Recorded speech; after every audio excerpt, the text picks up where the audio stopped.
And my parents and my older brother were part of that during that era. And what was tough, I think they survived the horror, but they brought the horror here to the U.S. to a certain extent, which was just a lot of trauma. And they survived, execution as well, because during that time when my parents were there, my family were marked for execution. One of the reasons is just because my dad was fluent in 3 or 4 languages. He was fluent in Lao, Thai, and then, of course, Khmer. And during that time, there was so many suspicion. If there's suspicion that if you're fluent in many languages, you may be a spy or a political spy or something like that. And because my dad was fluent in that, my whole family were marked for execution. And the way the Khmer Rouge regime do it is that the way they view it is that you have to basically destroy the family from the roots. So everyone are marked for execution for the whole family as a way of like protecting their regime. So what happened was that my dad found out about it. He and my mom and my brother, they split up. They fled apart. My dad fled to Thailand, and he was imprisoned in Thailand during the regime for about a year or so. And then my mom fled to another labor camp. When you flee from one labor camp to another, you are actually deemed a traitor. And if you are deemed a traitor, you will be executed there. However, when my mom fled to the other labor camp, she fled to where my grandparents were living. And my grandparents literally pleaded to the leader there at the labor camp to basically not execute my mom and my brother for fleeing from another labor camp. So that's how they survived, and they were able to stay with my grandparents. And, these are the stories that were shared with me by my uncles and family members, just surviving the journey to the U.S. And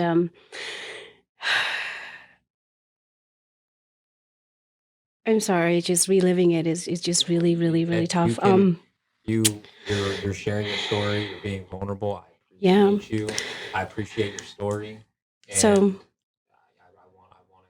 hear what you have to say. so when the Khmer Rouge, just a little bit about the Khmer Rouge is that during that era, within that 4-year alone, a third of the Khmer population literally died, whether, like you said, by famine, forced labor, execution. And it's crazy how, the Khmer Rouge literally destroyed the best of our society because they wanted to start something what they call as a utopia. Their definition of utopia is like a blank slate.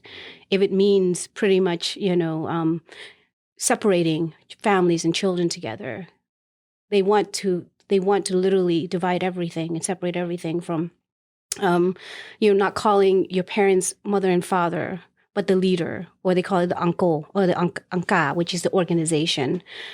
Forced marriages was happening during that time. And, my parents and my brother had to live through all of that. And I was born right after the Khmer Rouge regime fell. But we live near the border, where they were still there and they were pillaging our village, and our communities were never feeling safe.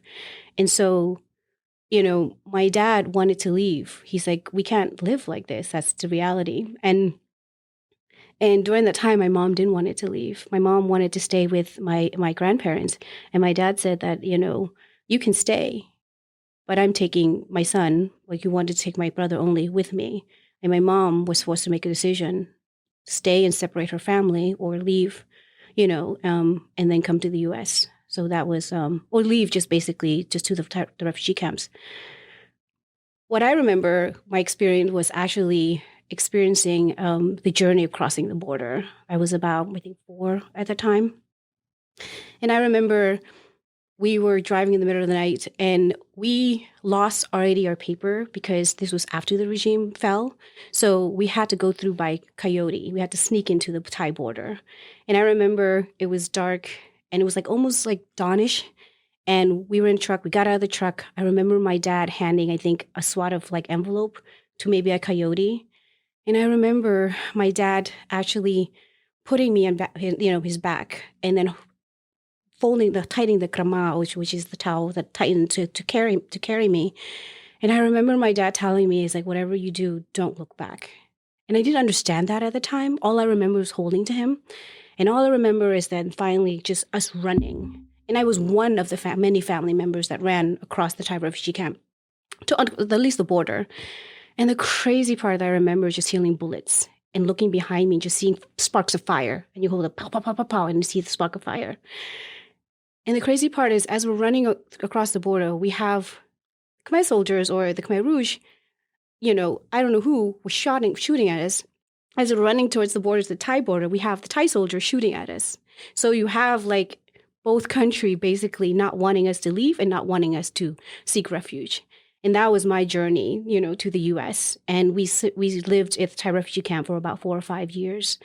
And then, facing a lot of different other challenges and horrors and just trying to make it to the U.S. That was our journey.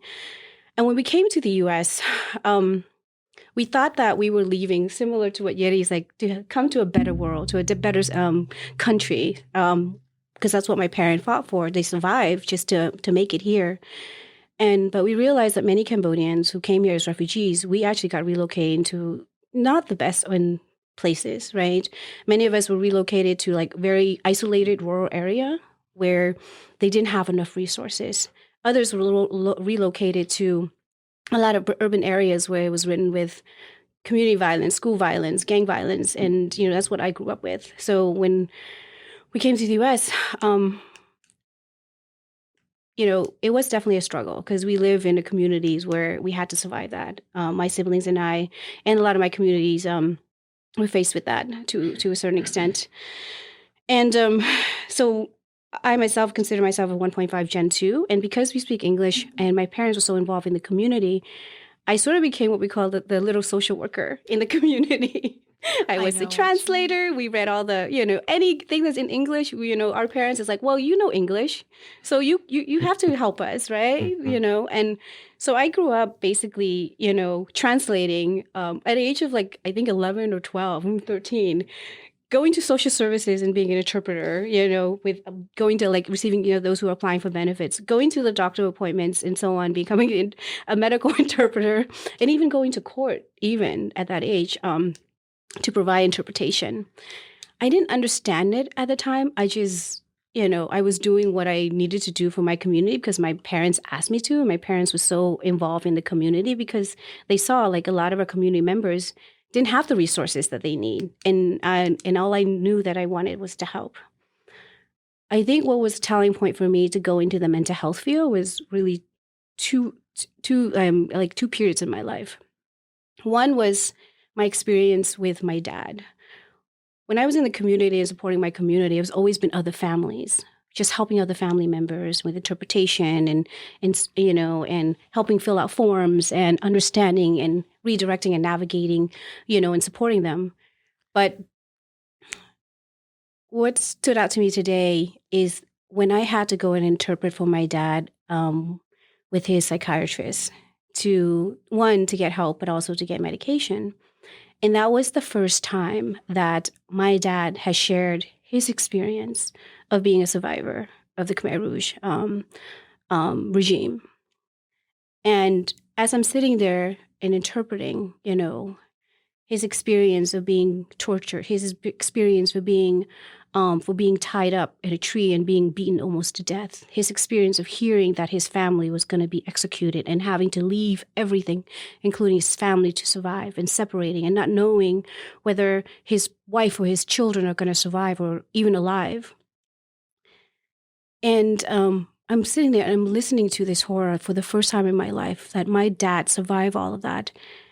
And then also for the first time to actually see my father, who has always been the leader in the community, who has always been the strong man, who has always carried the weight and the responsibility, not only for his family, but for his community, cried for the first time. Imagine a 12-year-old hearing this horror and then seeing your father literally break down in front of you. It is like, I don't even know how to even respond. I was shocked. I was like, I couldn't even all I remember was that I couldn't even I wanted to hold him. I wanted to touch him, but I was so shocked. I didn't know what to